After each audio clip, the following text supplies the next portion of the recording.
बेसुध हालत में एक लड़की जिसने अपने आधे हिस्से पे कपड़े पहने हुए थे और उसके आधे हिस्से पर कपड़े नहीं थे। वो लड़की लगभग 6.5 किलोमीटर का सफर 1 घंटा 40 मिनट तक तय करती रहती है, चलती चली जाती है। ये दिल्ली का वो क्षेत्र था जहां से हर वक्त हजारों लोग यूं ही गुजर जाते हैं। पुलिस भी तैनात रहती है, तमाम कैमरे देखते रहते हैं, लेकिन इतने देर के इस सफर के अंदर उस लड़की को ना किसी कैमरे ने देखा, ना किसी पुलिस वाले ने देखा और ना ही किसी राहगीर ने देखा। लेकिन एक राहगीर, एक भला मानुस उस लड़की को देख लेता है। तब देख लेता है जब वो सड़क के किनारे पड़ी हुई थी। उस लड़की को हॉस्पिटल पहुंचाया जाता है। तब पता चलता है कि तो इसके साथ सामूहिक बलात्कार किया गया है। अब इस बात की गूंज पुलिस में पहुंच जाती है, लेकिन पुलिस इस मामले को बिल्कुल दबा लेती है, शांत कर लेती है। इसमें एक महिला ऑफिसर होती हैं, महिला ऑफिसर एसीपी ऐश्वर्या सिंह। जैसे ही उनकी नजर इस केस पर पड़ती है, वो कसम खाती हैं कि जब तक उन अपराधियों को सलाखों के पीछे नहीं पहुंचा देंगी, तब तक वो चैन से नहीं बैठेंगी। एक टीम भी गठित करती हैं और टीम से कहती हैं यदि किसी को आराम करना है या किसी को खाना है तो वो जा सकता है। टीम में वही रहेगा जिसे आराम की बिल्कुल जरूरत नहीं है, खाने की बिल्कुल जरूरत नहीं है। घटनाक्रम का खुलासा हो जाता है, न केवल पूरी दिल्ली में बल्कि जहां जहां तक इस घटनाक्रम की गूंज फैलती है वहां वहां तक लोग सोचने पर मजबूर हो जाते हैं। यह घटना निर्भया कांड की याद दिलाती है, वो निर्भया कांड जिसने पूरे देश को हिला के रख दिया था। आदाब, नमस्कार, सत श्री अकाल। मैं उस्मान सैफी। आज की जो सच्ची घटना मैं आपको सुनाने जा रहा हूं, ये सच्ची घटना है राष्ट्रीय राजधानी दिल्ली के काले खां का एक इलाका होता है, फुटपाथ का वो किनारा था। 11 अक्टूबर 2024 की रात लगभग 3:15 के आसपास का वाकया था। नौसेना का एक अधिकारी निकला हुआ जा रहा था, तब उसकी नजर फुटपाथ पर पड़ी हुई एक लड़की पर दी जाती है। उस लड़की के तन पर आधे कपड़े थे और आधे से ज्यादा हिस्से में कपड़े थे ही नहीं। उन्होंने जब बहुत करीब जाकर उस लड़की को देखा तो उसके प्राइवेट पार्ट से लगातार ब्लड बह रहा था। वो सोच लेते हैं कि कुछ ना कुछ गड़बड़ जरूर हुई है। तुरंत ही पुलिस कंट्रोल रूम को फोन करते हैं। कंट्रोल रूम को फोन करने के बाद पुलिस मौके पर आती है और जैसे ही पुलिस मौके पर आती है उस लड़की को लेकर सीधा एम्स में पहुंच जाते हैं। एम्स में जब उस लड़की को भर्ती कराया जाता है, डॉक्टर लोग जब उसका उपचार करते हैं, उससे बातचीत करने की कोशिश कर रहे थे तो लड़की बेसुध थी, वो बोलने की स्थिति में थी ही नहीं।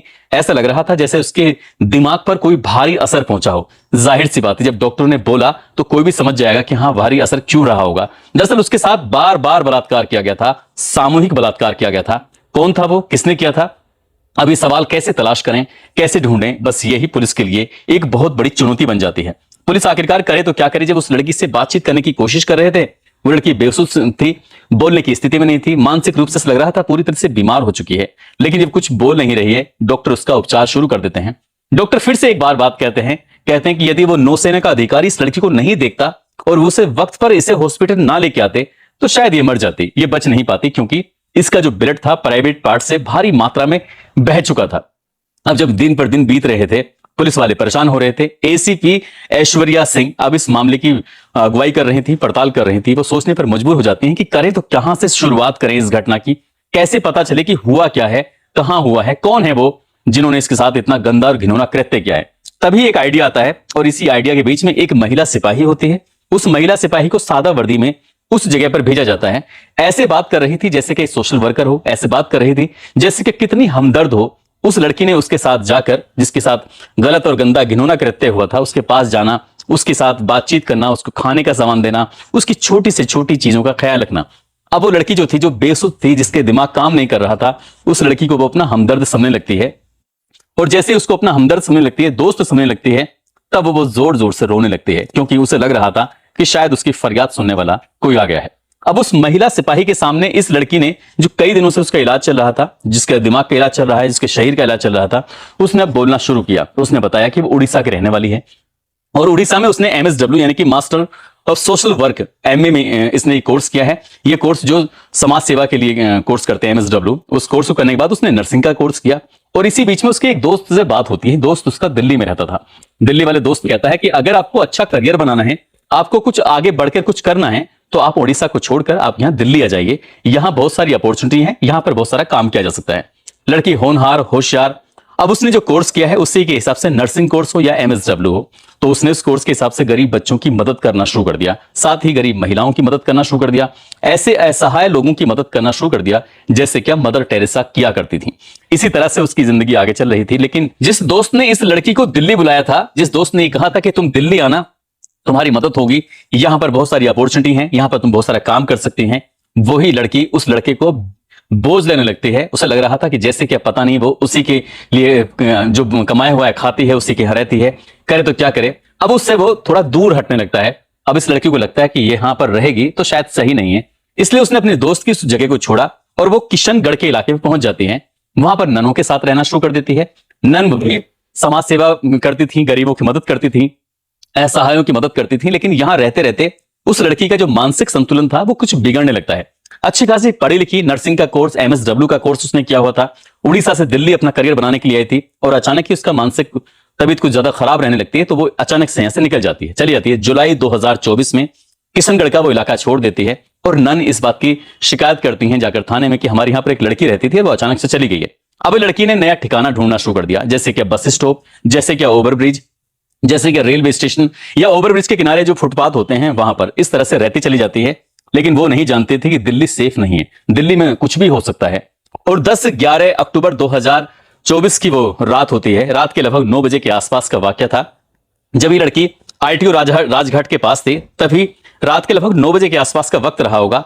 दो व्यक्ति आते हैं, एक का नाम प्रमोद उर्फ बाबू होता है, जो कि दिल्ली के नरेला में अस्थायी रूप से रह रहा था, लेकिन स्थायी रूप से अमरतर अंबेडकर नगर उत्तर प्रदेश का रहने वाला होता है। शमशुल उर्फ राजू, जो कि गांधीनगर दिल्ली में अस्थायी रूप से रह रहा था, और वैसे मूलतः रहने वाला बकरी सलोना बेगूसराय बिहार का रहने वाला होता है। इन दोनों की नजर पड़ती है। शमशुल जो होता है वो दोनों पैरों से विकलांग होता है, यानी कि ठीक से चल भी नहीं पा रहा था, हाथ की भी हालत ऐसी ही थी। दूसरा जो प्रमोद होता है वो भी राक्षस से कोई कम नहीं था। इस लड़की को अपने साथ लेके जाते हैं सुनसान झाड़ियों के पास, जहां मेट्रो स्टेशन है उसी के पास कुछ झाड़ियां थी, उन झाड़ियों के पास लेके जाते हैं। दोनों उसके साथ मिलकर सामूहिक बलात्कार करते हैं। लड़की विरोध करने की स्थिति में इसलिए नहीं थी क्योंकि उसके मानसिक जो आघात पहुंचा था, किसी बात को लेकर वो परेशान थी, समझ नहीं पा रही थी कि आखिरकार क्या है। दोनों मिलकर उसके साथ गंदा घिनौना कृत्य करते रहते हैं। मन भर जाता है। उसके बाद इन दोनों पर, इस लड़की पर नजर पड़ती है एक ऑटो वाले की। ऑटो वाला DL1RAA 9327 प्रभु महतो का ये ऑटो होता है, जो कि कोटला मुबारकपुर दिल्ली का रहने वाला होता है अस्थायी रूप से, लेकिन स्थायी रूप से मोतिहारी गया घाट बिहार का रहने वाला होता है। उसने जब इन तीनों को देखा, तीनों को देखने के बाद उस लड़की को अपने ऑटो में बिठाता है। साथ जो उसके वो दरिंदे जो थे, एक का नाम प्रमोद, दूसरे का नाम शमशुल, उनको भी ऑटो में बिठाता है। ऑटो में बिठाने के बाद इनको यहां से रिंग रोड फिरोज शाह कोटला की तरफ लेके जाता है। वहां पर किला होता है, किला के पीछे जो सर्विस मार्ग होता है उसके पास ले जाकर फिर से बलात्कार करते हैं, और तीनों मिलकर उसके साथ तब तक ये गंदा घिनौना कृत्य करते रहते हैं जब तक क्या उनका मन नहीं भर जाता। इसके बाद वो अचानक अपने अपनी जगह पर निकल जाते हैं। लड़की वहां रह जाती है। अब लड़की को जब होश आता है तब रिंग रोड से वो आश्रम की तरफ चलती है, और चलते चलते वो लगभग सराय काले कहां तक पहुंच जाती है। 6.1 किलोमीटर अगर पैदल कोई इस रास्ते को सफर तय करता है और धीरे धीरे चलता है तो कम से कम 2 घंटे में पहुंचेगा। यानी कि 3:15 पर उस लड़की पर एक नजर पहुंचती है। वो भी जब बैठी हुई थी सर्विस रोड के किनारे, नजर पहुंचती है एक नौसेना के अधिकारी की। नौसेना के अधिकारी ने उसे देखा, उसके बाद पुलिस को फोन किया जाता है, पुलिस इसे हॉस्पिटल ले जाती है। हॉस्पिटल में जब बातचीत नहीं हो पाती है तब एक महिला सिपाही बातचीत करती है और पूरी कहानी उससे समझती है। अब ऐसी स्थिति में 10 टीमें बनाई जाती हैं। ACP ऐश्वर्या सिंह के नेतृत्व में 10 टीमें बनती हैं, और ये कहा जाता है कि जिस किसी को भूख लगती है, जिस किसी को काम नहीं करना, वो टीम का हिस्सा ना बने। बस यहां पर इस लड़की को इंसाफ दिलाना है और वही इस टीम का हिस्सा बनेगा। टीम ने काम करना शुरू कर दिया, और काम करने के बाद लगभग 700 कैमरे देखे जाते हैं। 150 ये ऑटो वालों को पकड़ा जाता है, क्योंकि ऑटो की लीड तो मिली चुकी थी, साथ ही लीड मिली थी एक विकलांग लड़के की, जो शमशुल विकलांग होता है। अब पुलिस ने अपना काम किया। 21 दिन लगे पुलिस को, लेकिन 21 दिन में पुलिस आखिरकार उन दरिंदों तक पहुंच जाती है। उन्हें गिरफ्तार किया जाता है, और गिरफ्तार करने के बाद उनको जेल भेजा जाता है। जब इस घटनाक्रम का खुलासा होता है तो लोगों को यकीन नहीं हो रहा था कि जैसे निर्भया के साथ दरिंदगी हुई थी, ये दरिंदगी जो हुई है उड़ीसा की इस लड़की के साथ, वो कम नहीं है। उड़ीसा तक बात जब पहुंचती है, उड़ीसा के मुख्यमंत्री दिल्ली की सरकार से, दिल्ली की पुलिस से बातचीत करते हैं और इस मामले में उचित कदम उठाने की मांग करते हैं। दोस्तों, निर्भया के जो दोषी होते हैं उनको तो फांसी के फंदे पर चढ़ा दिया गया था, लेकिन इस लड़की के साथ निर्भया जैसा कोई कम अपराध नहीं हुआ है।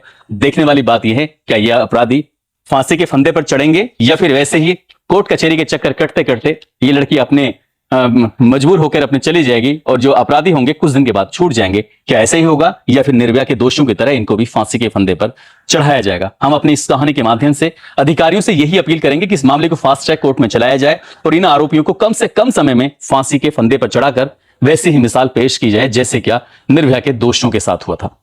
दोस्तों, आज इस पूरे घटनाक्रम को सुनाने का उद्देश्य किसी को परेशान करना नहीं है, बल्कि आपको जागरूक करना है, आपको सचेत करना है।